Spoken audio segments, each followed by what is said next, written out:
Hey YouTube, I'm Lucky, and today I have a very special video for you. Today it was announced by community manager DMG this on Twitter.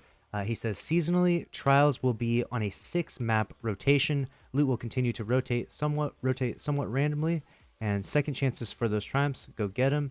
What maps are you hoping for next season? Now this was a really interesting choice by Bungie because they've pretty much designed Trials of Osiris inside Destiny 2 almost exactly like it was in Destiny 1. They're using Destiny 1 maps and the Destiny 1 game mode, elimination, and a lot of the things are extremely similar to Destiny 1, and that's really what people vibe with especially strong. But this 6-map rotation is definitely not the way it happened in Destiny 1. Every week it was a new week, completely at random. And if you see here from this, I put together all the images. This is the exact rotation of maps that will be every single week. We can know exactly which map it's going to be the next week. So for example, last week was Burnout, this week it's Anomaly, and next week will be Widow's Court guaranteed, and Cauldron and Rested Lands and Exodus Blue. Now I understand for the Triumph's sake, in order for that to be a thing, but it would be really nice, in my opinion, and I want to know your opinions in the comments below. It'd be really nice if this weren't a thing, because the randomness of Trials was always really fun. It was exciting to know or to wonder what the Trials map would be for that week. Everyone would always guess. We would take bets and wagers. Sometimes we would think it would be a good map. Sometimes it would be an absolutely crazy, terrible map. Every now and again, back in Destiny 1, there would be randomly like the map First Light, which was just an insane, huge map. And so I personally am a big fan of the old D1 way of doing things, but let me know what you think. Obviously, the Triumphs is a big important part, and that would need to be shifted around in some way in order to make this work.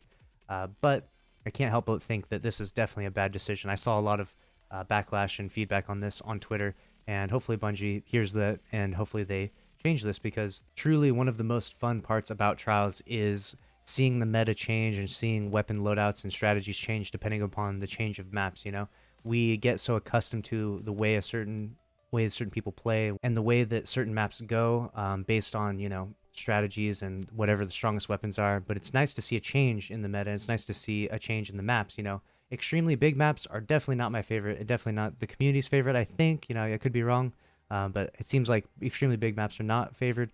But also extremely small maps are not necessarily the best in 3v3. So, and the design of the map can also be really important. How many buildings it has, if it has a bunch of shotgun lanes, or if it has a ton of open sniper lanes.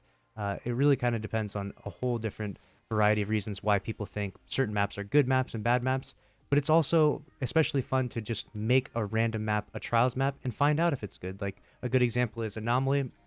Anomaly was a pretty, I would say, universally beloved map in D1 for Trials, but in Destiny 2 it's not nearly as enjoyed as much. And there's a variety of different reasons behind that. I'm not going to get behind all of that, but I think it would be fun to try other maps. And I know there's other really good maps out there. Another map that comes to my mind is Javelin 4. I know that a lot of people would really like to see the map Javelin 4 be the Trials map, myself included.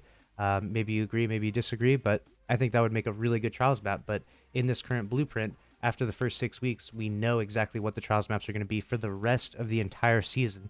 So that's a long time to just be sort of locked in and know what to expect for a while. And it sort of takes out the mystery and the fun of guessing the maps. So let me know what you think about this change to the Trials of Osiris inside Destiny 2. Are you all for it? Do you like the structure? Do you like knowing what map it's going to be next week and the week after and the week after? Or would you rather be a fan of the D1 style where you have completely randomized maps and you never know what it's going to be? Let me know your thoughts in the comments below, and I appreciate you for watching this video. I'll see you in the next one. Later.